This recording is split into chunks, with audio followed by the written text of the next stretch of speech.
سب سے پہلے آپ یہ سن لیں پھر بات کرتے ہیں۔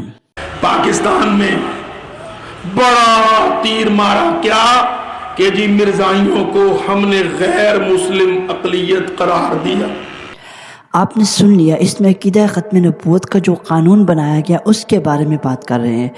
آپ اندازہ کریں، اللہ کے رب العزت قرآن میں ارشاد فرماتے ہیں ما کان محمد ابا احد من رجالکم ولکن رسول اللہ وخاتم النبیین۔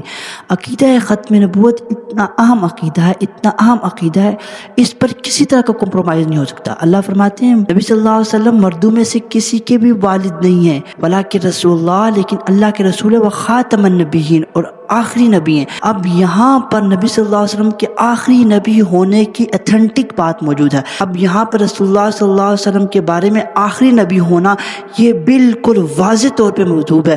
قرآن میں اللہ رب العزت نے ارشاد فرمایا۔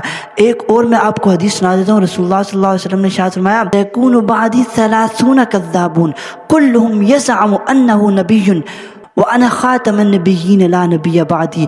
اللہ کے نبی صلی اللہ علیہ وسلم نے ارشاد فرمایا ان قریب 30 جھوٹے آئیں گے، کذاب آئیں گے، ان میں سے ہر ایک گمان کرے گا کہ میں نبی ہوں، وَأَنَا خَاتَمُ النَّبِيِّينَ لَا نَبِيَّ بَعْدِي، اور یہاں پر رسول اللہ صلی اللہ علیہ وسلم ارشاد فرمایا میں آخری نبی ہوں، میرے بعد کسی اور نبی نے نہیں آنا۔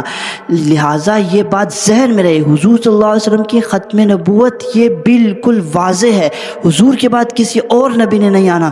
ایک بات اور بھی میں یہاں پہ عرض کرتا چلوں، نبی صلی اللہ علیہ وسلم کی ختم نبوت کے بارے میں کسی طرح کی شک و شبہ کی گنجائش نہیں ہے۔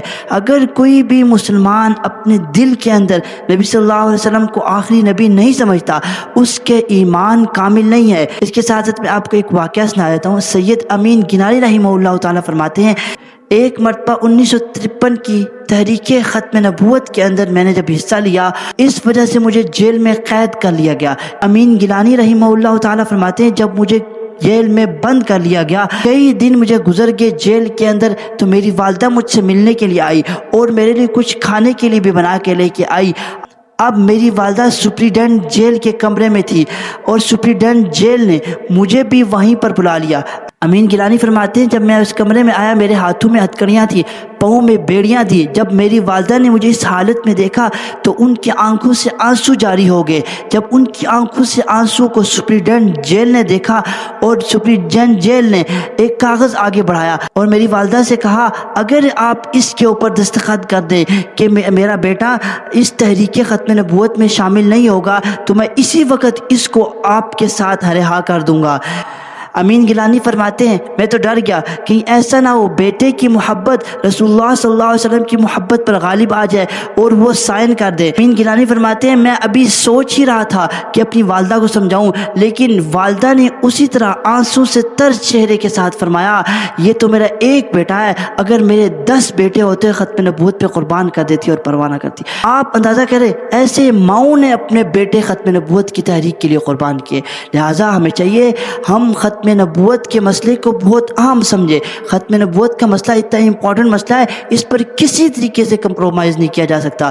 اللہ رب العزت سے دعا ہے اللہ رب العزت آنے والے دور کے اندر جتنے بھی فتنے ہیں ہمیں ان سب کو سمجھنے کی توفیق عطا فرمائے، اس کے بعد ان فتنوں کا مقابلہ کرنے کی توفیق عطا فرمائے، اور ہمیں اپنے اکابرین اپنے علماء سے اس طرح کے معاملات میں رہنمائی حاصل کرنے کی توفیق عطا فرمائے۔ وما علینا الا البلاغ المبین۔